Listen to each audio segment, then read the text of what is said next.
Hi friends, ఈరోజు మనం cracks గురించి తెలుసుకుందాం. ఆల్రెడీ మనం ఒక వీడియో చేసాం. క్రాక్స్ అంటే కొత్త ఇంటికి క్రాక్స్ రాకుండా ఏ విధంగా మనం జాగ్రత్త తీసుకొని వీడియో చేసాం. చాలామంది కామెంట్ చేశారు, వచ్చిన పాత ఇంటికి క్రాక్స్ వస్తే ఏ విధంగా సరి చేసుకోవాలని కామెంట్ చేశారు. దానికోసం ఈ వీడియో. క్రాక్స్ అనేది చాలా రకాలుగా వస్తాయి. క్యూరింగ్ వల్ల వస్తాయి, కొన్నిసార్లు మనకి ఇసుక వల్ల వస్తాయి, సిమెంట్ వల్ల వస్తాయి. సిమెంట్ హీట్ అయిపోయినా కానీ, ఇసుక కొంచెం మనకి మెత్తగా ఉన్నా కానీ, అంటే రకరకాలుగా కట్టుడికి ప్లాస్టర్కి రకరకాలుగా ఉంటుంది ఇసుక. ఒక్కో వర్క్కి ఒక్కో రకంగా ఇసుకని మనం యూజ్ చేసుకోవాలి. అదేవిధంగా క్యూరింగ్ అనేది కూడా బాగా చేసుకోవాలి మనం. క్యూరింగ్ వచ్చేసరికి మనకి వాటర్లో సాల్ట్ ఉన్నా కానీ, కొంచెం అంటే నీళ్ళు కొంచెం ఉప్పగా ఉన్నా కానీ ఈ క్రాక్స్ అనేది బిల్డింగ్కి ఎక్కువగా వస్తుంటాయి. ఇంకా మరీ ఎక్కువగా వచ్చినాయి అంటే కింద బేస్ వల్ల కూడా వస్తుంటాయి. బేస్ సరిగ్గా లేకపోయినా కానీ క్రాక్స్ అనేది వస్తుంటాయి. ఇంకా మనం వచ్చిన తర్వాత క్రాక్స్ మనం ఏ విధంగా రిమూవ్ చేసుకోవాలో ఈ వీడియోలో తెలుసుకుందాం. ముందుగా సన్న సన్న క్రాక్స్కి ఏ విధంగా మనం రిమూవ్ చేసుకోవాలో తెలుసుకుందాం. ముందుగా మనకి మార్కెట్లో ఏ విధంగా క్రాక్స్ కోసం మెటీరియల్ అనేది 2 రకాలుగా దొరుకుతున్నాయి. ఇవి మనకి పేస్ట్ లెక్క ఉంటున్నాయి.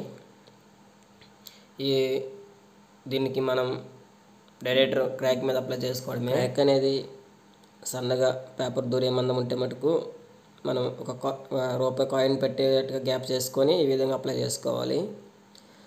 లేదు మనకి క్రాక్ అనేది 1 రూపీ కాయిన్ పెట్టే మాదిరి ఉంటే మటుకు దాన్ని మనం ఒక 5 రూపీస్ కాయిన్ లాగా చేసుకొని మనకి ఈ క్రాక్ అప్లై చేసుకోవాలి. ఇది ఎలాగంటే ఈ విధంగా కొంచెం సిప్పింగ్ చేసేసి పైన మనకి ఏమన్నా లప్పం ఉన్న పెయింట్ ఉన్నా కానీ గీకేసి ఆ గ్యాప్ అనేది కొంచెం పెద్దగా చేసుకొని మనకి ఈ పేస్ట్ని మనం ఫుల్గా గ్యాప్ నిండా అప్లై చేసుకోవాలి. అదే కనుక మనకి ఈ గ్యాప్ అనేది ఇంకా తక్కువ ఉంటే 5 రూపీస్ కాయిన్ బట్టే మాదిరి ఉంటే మటుకు దాన్ని ఒక ఆఫీస్ చేసుకొని పేస్ట్ని అప్లై చేసుకోవాలి. ఇంకా పెద్దగా ఉన్న క్రాక్స్కి ఏం చేయాలో తెలుసుకుందాం.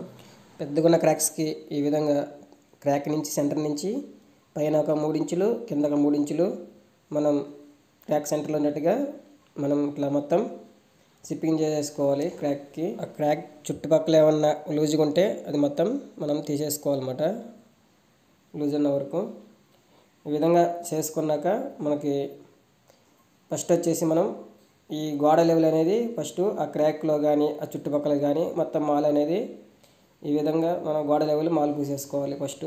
ఈ విధంగా క్రాక్స్ అన్నీ పూసుకున్నాక మనకి ఒక 3 నుంచి 6 రోజుల వరకు ఈ క్యూరింగ్ అనేది వదిలేసేయాలి. దీన్ని ఇలా క్యూరింగ్ వదిలేయడం వల్ల మనకి ఆ గ్యాప్లో సిమెంట్ అనేది మనకి పెట్టిన సిమెంట్ అనేది మనకి మంచిగా సెట్ అవుతుంది.